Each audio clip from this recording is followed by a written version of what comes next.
ನೋಡಿ, ಡಿ ಜೆದು ಪ್ರತಿ ವರ್ಷ ಇದರ ಸಮಸ್ಯೆ, ಇದರ ಸಂಬಂಧಪಟ್ಟಾಗ ವಾದ ವಿವಾದ ಚರ್ಚೆ ಆಗ್ತಾ ಇದೆ. ಎಲ್ಲಿವರೆಗೆ ಸುಪ್ರೀಂ ಕೋರ್ಟಿನ ಆರ್ಡರ್ ಮೂಲಕ ಮಸೀದಿಯ ಮೈಕಿನ ಸಂಬಂಧಪಟ್ಟ ಹಾಗೆ ನಿಲ್ಲಿಸೋಲ್ವೋ ಅಲ್ಲಿವರೆಗೆ ಡಿ ಜೆಯ ನಿರಂತರ ಇದು ನಡೀತಾ ಇರುತ್ತೆ.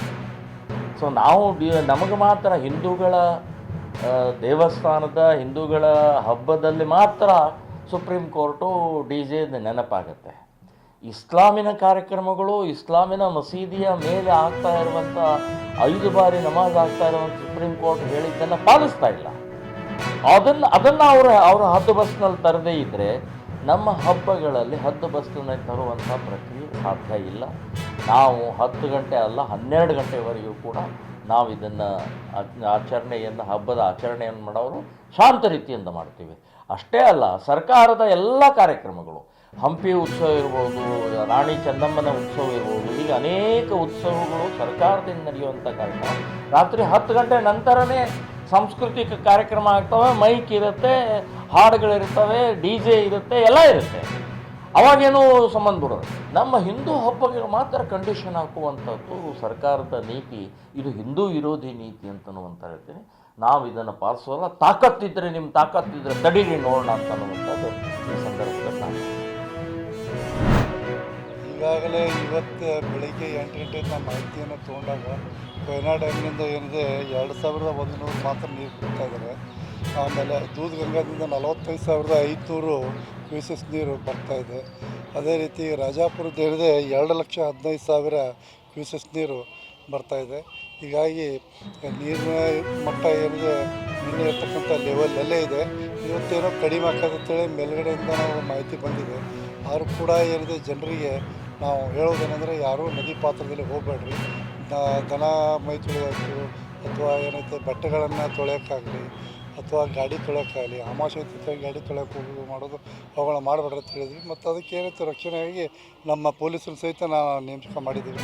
ನಮ್ಮ ಪಿ ಎಸ್ ಅವರು ಇದ್ದಾರೆ, ನಮ್ಮ ಜೊತೆ ನಮ್ಮ ತಹಸೀಲ್ದಾರ್ ಇದ್ದಾರೆ. ಈಗಾಗಲೇ ಯಡೂರು ದೇವಸ್ಥಾನದಲ್ಲಿ ಕೂಡ ನೀರು ಬಂದಿದೆ. ಭಕ್ತಾದಿಗಳು ಇವತ್ತು ಅಮಾವಾಸ್ಯೆ ದೂರ ಕಿಶಿಂದ ದೇವರ ದರ್ಶನವನ್ನು ಪಡ್ಕೊಂಡು ಹೋಗ್ಬೇಕು ಅಂತೇಳಿ ನಾವು ನಮ್ಮ ತಾಲೂಕು ವತಿಯಿಂದ ಮತ್ತು ನಮ್ಮ ಸಬ್ ಡಿವಿಷನ್ ವತಿಯಿಂದ ನಾವು ಕೇಳ್ಕೊತಾ ಇದ್ದೀವಿ. ಅದೇ ರೀತಿಯಾಗಿ ನಮ್ಮ ಸಬ್ ಡಿವಿಷನ್ದಲ್ಲಿ 9 ಬ್ರಿಡ್ಜ್ಗಳು ಬಂದಾಗಿದ್ದಾವೆ. ಅದು ರಸ್ತೆಗಳು ಅವಕ್ಕೇನಿದೆ ಆಲ್ಟರ್ನೇಟಿವ್ ವ್ಯವಸ್ಥೆಗಳನ್ನು ಕೂಡ ನಾವು ಮಾಡಿದ್ದೀವಿ. ನಮ್ಮಲ್ಲಿ ನಿಪ್ಪಾಣಿಯಲ್ಲಿ 5 ಬ್ರಿಡ್ಜ್ಗಳಾಯಿತು. ಆಮೇಲೆ ನಮ್ಮ ಇದರಲ್ಲಿ ಚಿಕ್ಕೋಡಿಯಲ್ಲಿ 3 ಬ್ರಿಡ್ಜ್ಗಳಾಯಿತು.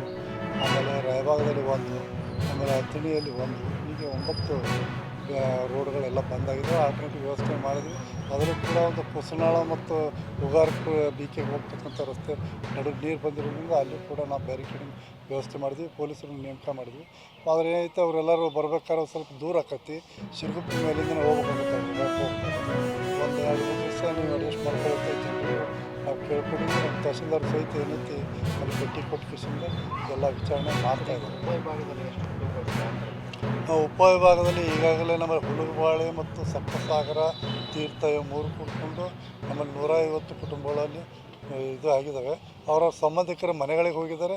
ಕೆಲವು ಏನಿದೆ ಕೃಷ್ಣ ಕಿತ್ತೂರು ಸಮೀಪದಲ್ಲಿ ಇರ್ತಕ್ಕಂಥ ಶುಗರ್ ಫ್ಯಾಕ್ಟ್ರಿಯಲ್ಲಿ ಇರ್ತಕ್ಕಂಥ ಏನೋ ನಮ್ಮ ಗ್ರೌಂಡ್ ಇದೆ, ಅಲ್ಲಿ ಸಹಿತ ಅವರು ಟ್ಯಾಕ್ಟ್ರಿ ಕೆಳಗಡೆ ಇಟ್ಕೊಳ್ಳುವಂಥ ವ್ಯವಸ್ಥೆ ಮಾಡಿದ್ದಾರೆ.